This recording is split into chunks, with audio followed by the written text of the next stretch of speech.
Hi, my name is Matt Harris, and today I'm going to inform you a little bit about solar power. What is solar power? Solar power is the energy that is harnessed from the sun's powerful natural light. Solar power, or solar energy so to speak, is free energy from the sun that is then able to be converted into electricity. In the quote from the book Renewable Resources, "We have learned to convert solar energy into energy that we can use for heating, transportation, and power. Its usage is now starting to increase due to high oil prices in today's troubled times. The use of solar power is not currently our primary source of power because it falls short to that of coal usage.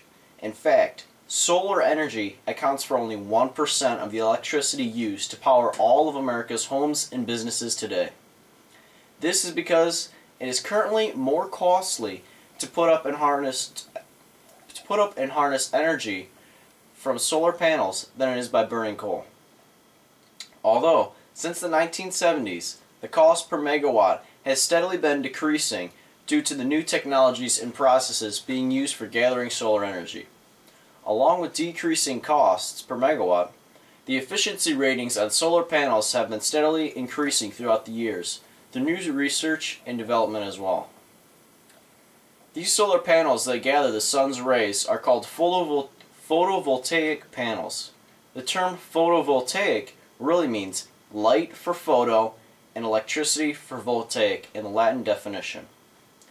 These photovoltaic panels are made of silicon, in which the tops of them are positively charged and the bottoms are negatively charged to create an electric field. The imbalance of these charges causes oncoming protons to free their electrons and then gather to be used as electricity. These panels are then put together in groups to maximize the amount of electricity that is being collected to operate at the highest efficiency.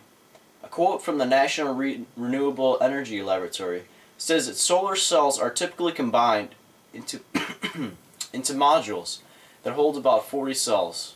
About 10 of these modules are mounted in PV arrays." End quote. To further collect solar power as efficiently as possible, these solar panels are concentrated to produce the higher intensity sun rays to make more electricity. Some of these concentrated solar power systems include trough solar fields. This is done by shaping the solar panels into a trough shape to amplify the sun's intensity on the panels to collect the most energy. Another way to do this is by using dish engine systems where the solar panels are mechanically moved to be directed where the sun's rays are most of the time throughout the day. A quote from the book Solar Panel on page 14, "The collector tracks the sun's path across the sky and its shiny surfaces concentrate the sun's power onto a mirror. The mirror bounces the sunlight back through the hole at the base of the collector. This heats the liquid in a closed system which then boils the water to make steam. The steam drives a turbine to generate electricity." Then lastly is by using a power tower system, where a tower stands higher than the field of panels and takes the sun's rays and intensifies them towards the panel, which gather the energy to be used as power. One must wonder though, what happens when it gets dark out? The answer is by means of thermal energy storage systems. When sunlight strikes a material, electrons are dislodged, creating an electrical current which can be captured and harnessed. All the energy that has been harnessed during the daylight hours will be stored in these thermal systems where nanofluids contain its charge. These thermal systems make it so that thermal energy produces electricity via a steam turbine or heat engine driving a generator. These storage systems are not currently in use yet because they're still in the research and development stages of production until more advanced heat transfer fluids can be used in them. At the present time, we are storing our solar energy in a low-grade nanofluid that cannot be used to store energy for longer durations of time before they lose potency. Solar power can even be used to distribute the same way as power lines, so no special distribution methods would have to be set up. It can be run off the same grids in place that are used right now today. Using the coal that we use now will not last forever because it's a fossil fuel and will surely run out one day, which is why using solar power is a necessary alternative energy. A quote from the Solar Electric Power Association says that the sun hits the earth with more energy every minute than the world consumes in one whole year. The push to switch is growing every day through the tough economic times and the search to do things cheaper and more efficiently.